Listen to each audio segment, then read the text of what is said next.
Last night, the United States brought the world's #1 terrorist leader to justice.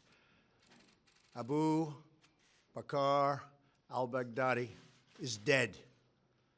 He was the founder and leader of ISIS, the most ruthless and violent terror organization anywhere in the world. The United States has been searching for Baghdadi for many years.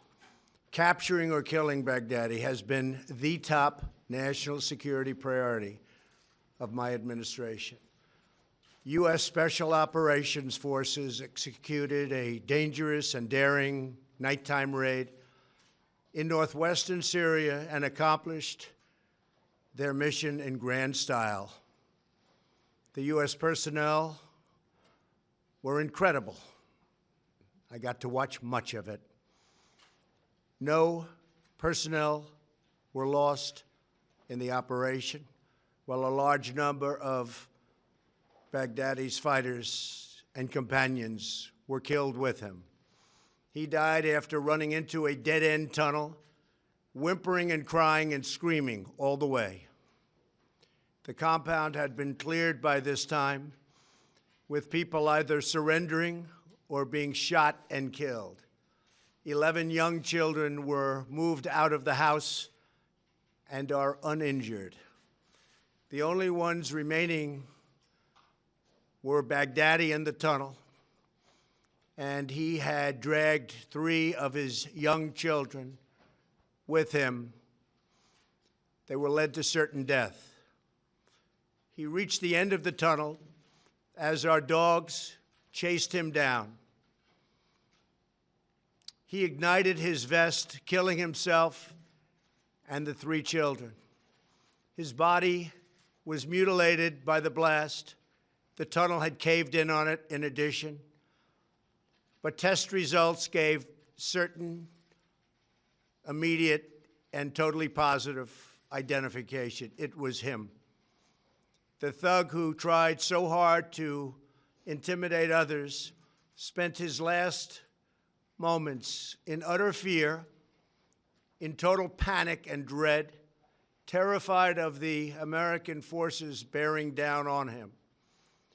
We were in the compound for approximately 2 hours, and after the mission was accomplished, we took highly sensitive material and information from the raid, much having to do with ISIS, origins, future plans, things that we very much want. Baghdadi's demise demonstrates America's relentless pursuit of terrorist leaders and our commitment to the enduring and total defeat of ISIS and other terrorist organizations. Our reach is very long. As you know, last month we announced that we recently killed Hamza bin Laden, the very violent son of Osama bin Laden, who was saying very bad things about people, about our country, about the world. He was the heir apparent to al-Qaeda. Terrorists who oppress and murder innocent people should never sleep soundly, knowing that we will completely destroy them. These savage monsters will not escape their fate, and they will not escape the final judgment of God. Baghdadi has been on the run for many years, long before I took office.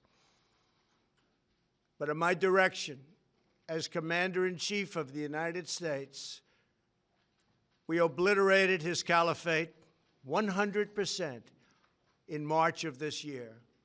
Today's events are another reminder that we will continue to pursue the remaining ISIS terrorists to their brutal end.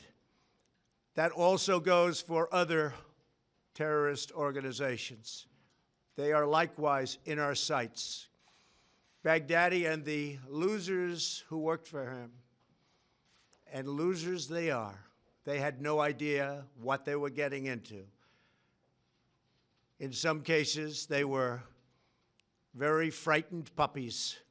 In other cases, they were hardcore killers but they killed many, many people.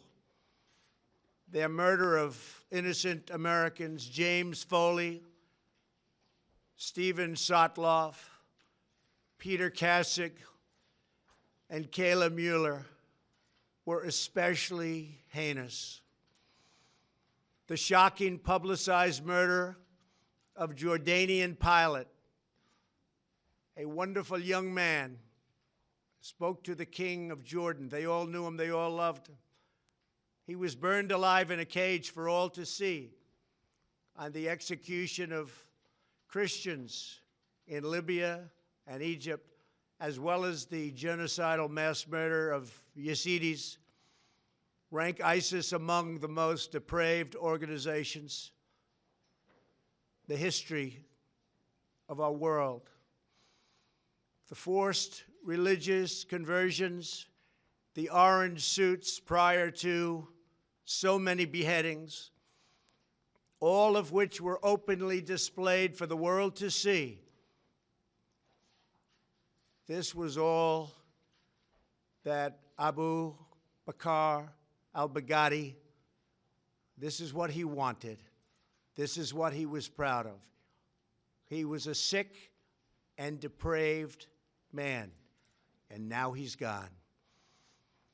Baghdadi was vicious and violent, and he died in a vicious and violent way as a coward, running and crying. This raid was impeccable and could only have taken place with the acknowledgement and help of certain other nations and people. I want to thank the nations of Russia, Turkey, Syria, and Iraq, and I also want to thank the Syrian Kurds for certain support they were able to give us. This was a very, very dangerous mission. Thank you as well to the great intelligence professionals who helped make this very successful journey possible. I want to thank the soldiers and sailors, airmen, and Marines involved in last night's operation. You are the very best there is anywhere in the world. No matter where you go, there is nobody even close.